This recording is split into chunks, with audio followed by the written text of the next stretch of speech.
टुनटुनी चिड़िया अपनी बेटी पिंकी और पति बंटी कबूतर के साथ रहती थी। बंटी एक लकड़हारा था। पिंकी अपने कॉलेज की पढ़ाई पूरी कर चुकी थी और घर में रहकर अपनी माँ के कामकाज में हाथ बटाती थी। एक दिन बंटी की छुट्टी थी। वो घर पर आराम कर रहा था। पिंकी अपनी माँ से कहती है, मम्मी, बहुत दिन हो गए आपके हाथ के बने छोले भटूरे खाए हुए। आज तो पापा की भी छुट्टी है। आज छोले भटूरे बनाओ ना, हम सब मिलकर खाएंगे।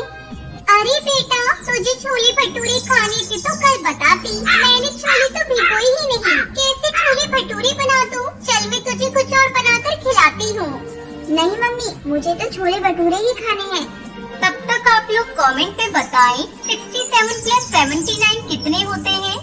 तू इतनी बड़ी हो गई है, लेकिन तुझे अकल बिल्कुल भी नहीं है। छोले भटूरे खाने की जिद लगाकर बैठी है। कैसे बना दूं? बिना भिगोए छोले नहीं बनते बेटा। मैं तुझे किसी और दिन बनाकर खिला दूंगी।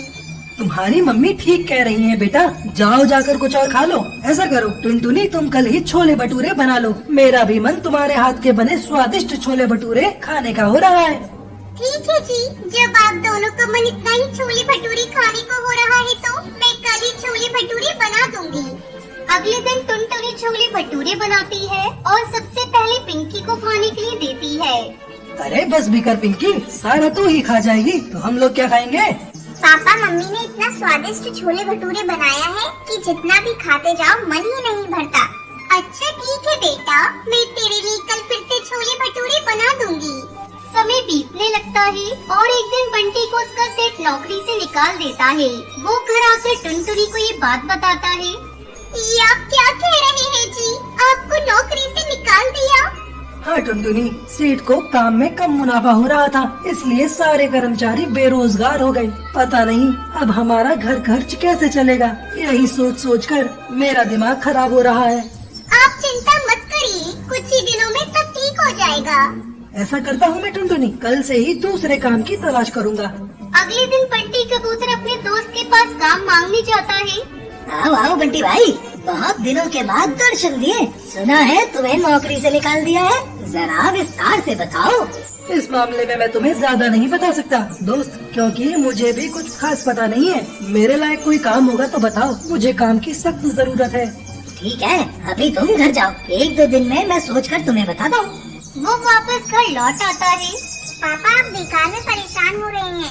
मम्मी के हाथ में तो जादू है, इनके जैसे कोई छोले भटूरे नहीं बना सकता। आप ऐसा करिए, छोले भटूरे बेचने की दुकान खोल लीजिए। ये तो तुमने बहुत अच्छा रास्ता बताया है जी। मैं और आप मिलकर कल से ही छोले भटूरे बेचना शुरू कर देते हैं। अगले दिन से बंटी और टुनटुनी छोले भटूरे बेचने लगते हैं। दीदी, एक प्लेट छोले भटूरे कितने की है? बस 20 रुपए प्लेट है बहन। 20 रुपए प्लेट? ये तो बहुत सस्ती है। लाओ मुझे 1 प्लेट छोले भटूरे दो। इस तरह कई ग्राहक उसकी दुकान पर उसके बनाए हुए छोले भटूरे खाने के लिए आते हैं। जल्दी ही सब कुछ ठीक हो जाता है और टुनटुनी अपने पति और बेटी के साथ खुशी खुशी अपनी जिंदगी बिताने लगती है। टूनी चिड़िया अपनी बहू टुनटुनी चिड़िया और अपनी बेटी बंटी कबूतर के साथ रहती थी। बंटी कबूतर एक बहुत बड़े सेठ के यहाँ काम करता था। उसकी आमदनी बहुत अच्छी थी, जिसके चलते घर में किसी चीज की कमी नहीं थी। एक दिन बंटी कबूतर अपने ऑफिस जा रहा था, तभी एक बाघ उस पर हमला कर देता है। इस हमले में बंटी कबूतर घायल हो जाता है और उसके दोनों पैर बेकार हो जाते हैं। अब वो दिन भर घर में पड़ा रहता था। एक दिन वो अपनी माँ से कहता है, माँ, मैं आप लोगों पर बोझ बन गया हूँ। अपाहिज होने से अच्छा था कि मैं मर जाता। आप ऐसा क्यों कह रहे हैं जी? मरे आपके दुश्मन, आप जल्दी ठीक हो जाएंगे। मैं आपका इलाज बड़े से बड़े डॉक्टर से करवाऊंगी। लेकिन टुनटुनी, मेरा इलाज करवाने के लिए तुम इतने सारे पैसे कहाँ से लाओगी? आप पैसों की चिंता मत करिए जी, मैं कैसे भी करके पैसे जुटा लूंगी। चलिए दवा खाकर आप आराम कीजिए। दवा खाकर बंटी कबूतर आराम करने लगता है। इस तरह कुछ दिन गुजर जाते हैं, लेकिन बंटी कबूतर की हालत में कोई सुधार नहीं होता। तब एक दिन टुनटुनी अपनी सास से कहती है, माँ जी, ऐसा कब तक चलेगा? मुझसे बंटी की हालत देखी नहीं जाती। हमें किसी अच्छे डॉक्टर से बंटी का इलाज करवाना चाहिए। बात तो तू सही कह रही है बहू, लेकिन हमारे पास इतने पैसे कहाँ हैं? अब तो घर में राशन भी खत्म हो चला है। मैंने जो थोड़े पैसे बचा कर रखे थे, अब तो वो भी खत्म हो गए। समझ में नहीं आ रहा घर का खर्च कैसे चलेगा। माँ जी, मैं कल काम की तलाश में जाऊंगी, शायद मुझे कोई काम मिल जाए। अगले दिन टुनटुनी काम की तलाश में जाने लगती है। माँ जी, मैं काम ढूंढने जा रही हूँ, आप बंटी का ख्याल रखिएगा। अगर मुझे काम मिल गया तो मैं घर का राशन लेती आऊंगी। ठीक है बहू, तू जा और अपना ध्यान रखना। टुनटुनी कई पक्षियों के पास काम मांगने जाती है, लेकिन कोई उसे काम नहीं देता। अचानक जोरों की बारिश होने लगती है। बारिश से बचने के लिए टुनटुनी एक पेड़ की डाल पर बैठ जाती है और बारिश रुकने का इंतजार करने लगती है। तभी उसे चाय की दुकान दिखती है।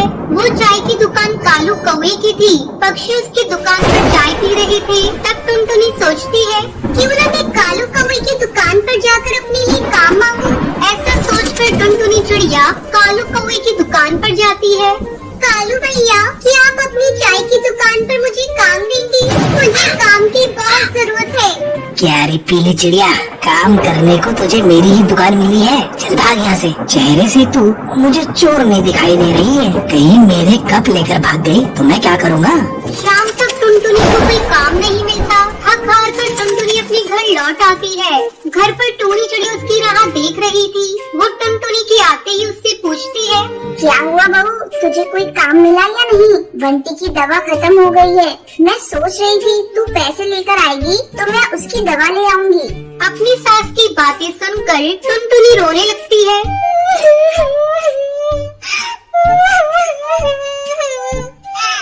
माँ जी, अब क्या होगा? कोई मुझे काम नहीं देता, सब मुझे चोर समझते हैं। मैं हार गई माँ जी, मैं हार गई। टुनटुनी, तुझे किसने चोर कहा? मुझे बता, मैं अभी उसकी खबर लेती हूँ। माँ जी, दूसरों को दोष देकर क्या होगा जब मेरी ही किस्मत फूटी है। टूनी चिड़िया के बहुत जोर देने पर टुनटुनी चिड़िया उसे कालू कौवे के बारे में बताती है।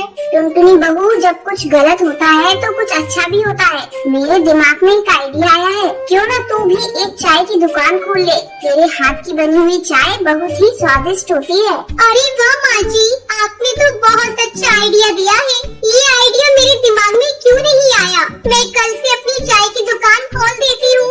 इसमें लागत भी बहुत कम आएगी और मुनाफा अच्छा खासा हो जाएगा। फिर हम लोग बंटी का अच्छे से अच्छा इलाज करवा सकते हैं। अगले ही दिन टुनटुनी चिड़िया अपने घर के सामने चाय की दुकान खोल देती है। धीरे धीरे उसकी दुकान पर पक्षी चाय पीने के लिए आने लगते हैं और उससे अच्छी आमदनी होने लगती है। कुछ दिनों बाद बंटी का भी इलाज हो जाता है और फिर से वो चलने फिरने लगता है। फिर सभी खुशी खुशी रहने लगते हैं। रामपुर के जंगल में टुनटुनी चिड़िया अपने देवर और देवरानी के साथ रहती थी। टुनटुनी चिड़िया का पति कालू कौवा शहर की एक बहुत बड़ी कंपनी में काम करता था। टुनटुनी की शादी को 5 साल गुजर गए थे, लेकिन अभी तक उससे कोई बच्चा नहीं था। इस बात को लेकर कालू कौवा टुनटुनी चिड़िया से नफरत करने लगा था। एक दिन कालू कौवे का दोस्त टुन्नू चिड़ा उसका मजाक उड़ाते हुए कहता है, अरे भाई कालू, बाप बनने की खुशखबरी कब दे रहे हो? 5 साल से इंतजार कर रहा हूँ। ऐसा लगता है तुझ में तो बाप बनने